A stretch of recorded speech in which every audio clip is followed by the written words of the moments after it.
Hi friends, welcome back to my channel Charu Ideas and Blogs. ನಾವಿವತ್ತು ಮೊಳಕೆ ಕಟ್ಟಿರೋ ಹಸಿರು ಕಾಳಿಂದ ಒಂದು ಸಲಾಡ್ ಮಾಡಿ ತಿನ್ನೋಣ ಬನ್ನಿ. ಈ ಸಲಾಡ್ ತಿನ್ನೋದ್ರಿಂದ ರಕ್ತ ಹೆಚ್ಚುತ್ತೆ.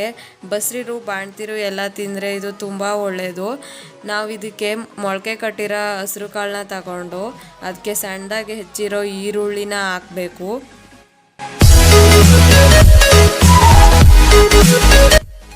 ನೆಕ್ಸ್ಟ್ ಇದಕ್ಕೆ ಕರ್ಬೇವಿನ ಸೊಪ್ಪು ಮತ್ತು ಕೊತ್ತಂಬರಿ ಸೊಪ್ಪನ್ನ ಹಾಕೋಬೇಕು.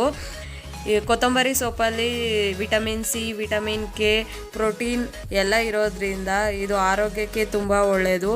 ಹಸಿಯಾಗಿ ತಿನ್ನೋದ್ರಿಂದ ಇನ್ನೂ ಒಳ್ಳೆಯದು. ಟೇಸ್ಟ್ಗೆ ಅಂತ ಸ್ವಲ್ಪ ಹಸಿಮೆಣಸಿನ್ಕಾಯಿ ಹಾಕೊಳ್ಳಿ. ಖಾರ ಬೇಕು ಅಂದರೆ ಜಾಸ್ತಿ ಹಾಕೊಳ್ಳಿ. ನೆಕ್ಸ್ಟ್ ಇದಕ್ಕೆ ದಾಳಿಂಬೆ ಹಣ್ಣು ಹಾಕೊಳ್ಳಿ. ದಾಳಿಂಬೆ ಹಣ್ಣಿಂದ ಬ್ಲಡ್ಡು ತುಂಬ ಇಂಪ್ರೂವ್ ಆಗುತ್ತೆ. ಪ್ರೆಗ್ನೆಂಟ್ಸು ಇದನ್ನ ತಿನ್ನೋದ್ರಿಂದ ತುಂಬ ಒಳ್ಳೆಯದು. ಪ್ರೆಗ್ನೆಂಟ್ ಟೈಮಲ್ಲಿ ಬ್ಲಡ್ಡು ಜಾಸ್ತಿ ಬೇಕಾಗುತ್ತೆ. ಆದ್ದರಿಂದ ಇದನ್ನ ಬರೀ ಹಣ್ಣು ತಿನ್ನೋಕ್ಕಾಗಲ್ಲ ಅಂತ ಈ ಥರ ಮಾಡ್ಕೊಂಡು ತಿಂದರೆ ತುಂಬ ಒಳ್ಳೆಯದು. ನೆಕ್ಸ್ಟು ತೆಂಗಿನಕಾಯಿ ತುರಿ ಹಾಕಬೇಕು. ಇದನ್ನು ನೀವು ಆಪ್ಷನಲ್ಲು ಹಾಕೊಂಡ್ರೆ ಹಾಕೋಬೋದು, ಇಲ್ಲಾಂದರೆ ಇಲ್ಲ, ಇದನ್ನ ಸ್ಕಿಪ್ ಮಾಡ್ಬೋದು.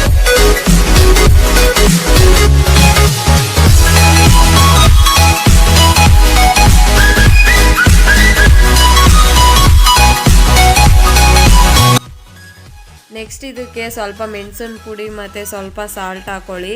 ಲಾಸ್ಟಲ್ಲಿ 2 ಹನಿ ನಿಂಬೆಹಣ್ಣು ಹಾಕಿ ಇದು ಟೇಸ್ಟ್ನ ಇನ್ನೂ ಇಂಪ್ರೂವ್ ಮಾಡುತ್ತೆ.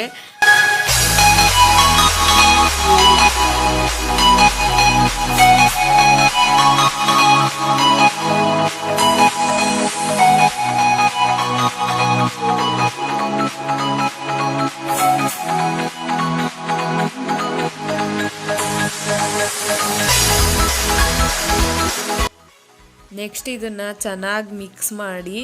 ಇನ್ನೂ ಯಾರೆಲ್ಲ ನನ್ನ ಚಾನಲ್ ಸಬ್ಸ್ಕ್ರೈಬ್ ಮಾಡದೆ ನೋಡ್ತಿದ್ದೀರಾ, ಪ್ಲೀಸ್ ಸಬ್ಸ್ಕ್ರೈಬ್ ಮಾಡಿ. ನಿಮಗೆ ಈ ವಿಡಿಯೋ ಇಷ್ಟ ಆಗಿದ್ದರೆ ಲೈಕ್ ಮಾಡಿ. ಟೇಸ್ಟ್ ಹೇಗಿತ್ತು ಅಂತ ಕಮೆಂಟ್ ಮಾಡಿ ತಿಳಿಸಿ.